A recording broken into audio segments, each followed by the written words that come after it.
Coming right up, Straight Talk with Art Levine.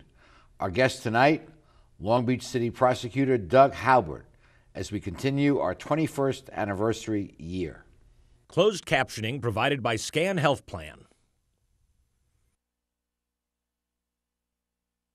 Straight Talk is brought to you in part by Southern California Edison. For over 100 years, life powered by Edison.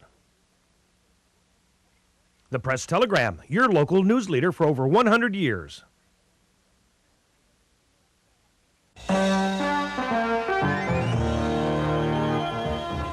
Join us for tonight's edition of Straight Talk.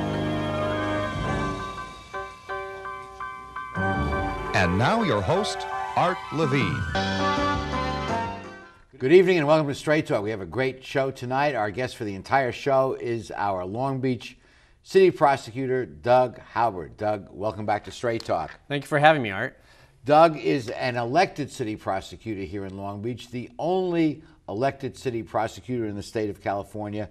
Doug, tell us what the prosecutor's office does very briefly.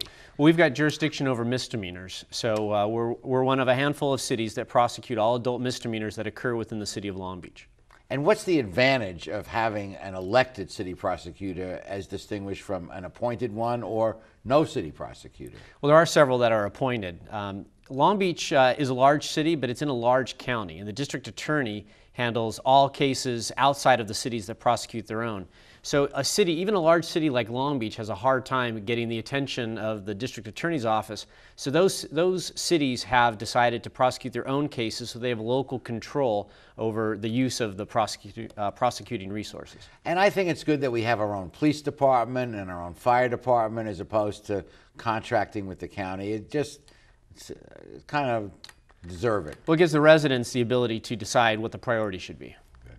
Well, speaking of priorities, one of the challenges that you and other cities face is that caused by realignment, where county jails were emptied of some prisoners and moved, or state prisoners were moved to the county level, and some of the county prisoners were let go, and bottom line, more bad guys on the street. Yeah, and actually this is a good time to look at realignment. It's been 1 year since realignment came into effect in October of 2011. And in that 1 year, we've seen over 10,000 people just in LA County alone get diverted from the state prisons to the county jails. And that displaces those people who otherwise would be serving time in county jail. And realignment was triggered by a court ordered that our state prisons were too crowded and they had to release a certain number. Well, the court didn't order realignment. What happened was the court ordered the state to reduce the number of people in state prison.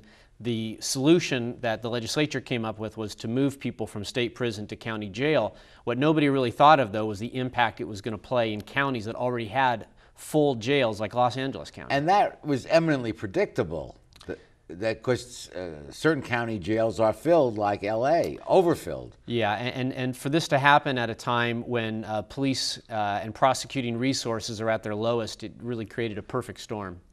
Together with a bad economy, which is never good for crime. So it means you guys are particularly busy. We're very, very busy, absolutely. Well, one of the things that you're known for in your office are these gang injunctions that have been quite effective. Give us an update on those. Well, the reason we have gang injunctions is because when you have a limited amount of resources, you have to focus those resources on the biggest part of the problem. And according to the FBI, most violent crimes in urban areas are committed by gangs, or they're gang-related crimes. In Long Beach in 2009, the year before I took office, we had only 35 gang injunction arrests. This year, we're already over 200 gang injunction arrests. We have better gang injunctions. They're being enforced more efficiently by the police department. And that gives us the tools to actually focus on some of the more violent gang leaders because they're the ones that are behind a lot of the violent crimes. So these injunctions name specific gang members who are subject to the injunction, and that gives you a right to stop them if you see that person and they're doing something that would violate the injunction, like not congregating after midnight or whatever the restriction is? Well, it's named against the gangs themselves because the leaders of the gangs change so much. Once a gang member is served with a copy of the injunction, they're subject to the orders in the injunction. It prohibits gang members, for example, from being together in a public place in the gang area, in the gang territory, and it prohibits them from being out at night. It prohibits them from being in the presence of someone who has a firearm, for example. What it does is it gives the police the tools when they come across those people to make an arrest. Once they make an arrest of a gang member, they often find other things. They find weapons on them, they find drugs on them. A lot of the gang activity is drug-related activity. So it gives our police the ability to do more policing with the same amount of resources. Very, very rational approach to it. I know graffiti abatement and code enforcement have been watchwords of you and your office. Yeah, and the increase that we're seeing, the upward tick in crime that we're seeing is not completely unrelated to blight in neighborhoods. And by that I mean if we don't stay on top of our neighborhoods, if we allow them to get run down and blighted, when realignment pushes people out of the jails and into the community, we're essentially creating an environment that's easy for people to find and go into and feel like no one is watching them.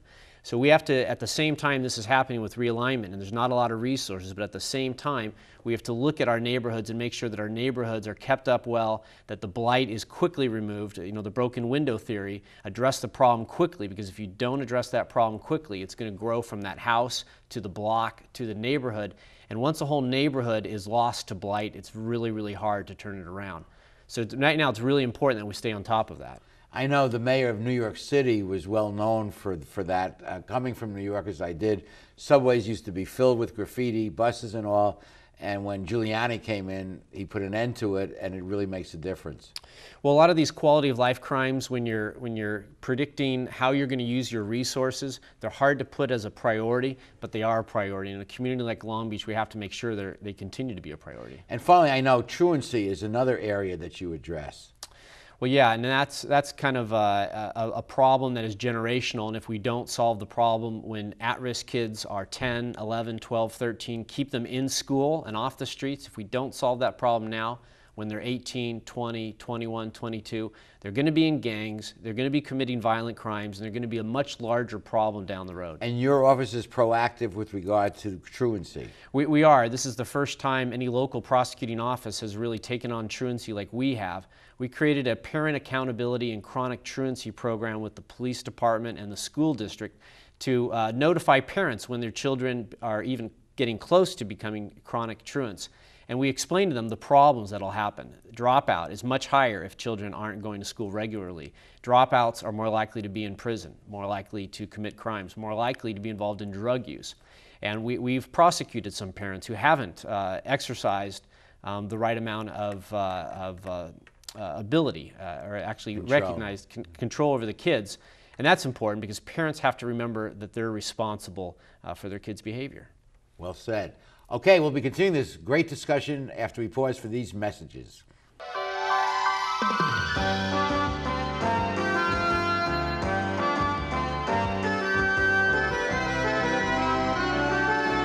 Supported by Edison International. Californians are getting to be old hands at year-round energy conservation, part of our special awareness of the resources we all depend on. We're making the change to energy-efficient light bulbs, keeping warm weather thermostats set to a comfortable 78 degrees, and giving major appliances the afternoon off. Because when it comes to energy conservation, it all adds up. Life, powered by Edison. In today's world, everything's connected. From the workplaces that support us, to the homes that welcome us, to the trees and wildlife habitats that remind us how important our environment is. When a bird lands on a branch, and in the midst of a busy day, we stop to watch, it makes us realize we're all in the same boat. The Port of Long Beach welcomes this world with open arms, an environmental policy that's second to none, and a commitment to shaping a vibrant community. The Port of Long Beach, thinking outside the docks. Hello, I'm Jessica Hardy, a proud Long Beach native and a member of the USA Swimming national team. Having spent much of my life in water, I've developed a deep appreciation for the valuable role that this precious resource plays in our lives. In recent years, California's water supply has become unreliable. To address this reality, Long Beach residents have dramatically reduced their water use through permanent lifestyle changes. In doing so, Long Beach has made itself a leader in water conservation.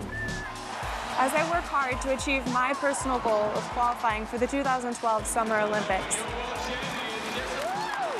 I encourage you to continue your tremendous efforts to use water in smart and responsible ways. So join me and your fellow Long Beach residents in strengthening the water conservation movement. By making small but significant changes in our water use habits, together we can ensure that we have a reliable water supply for many generations to come.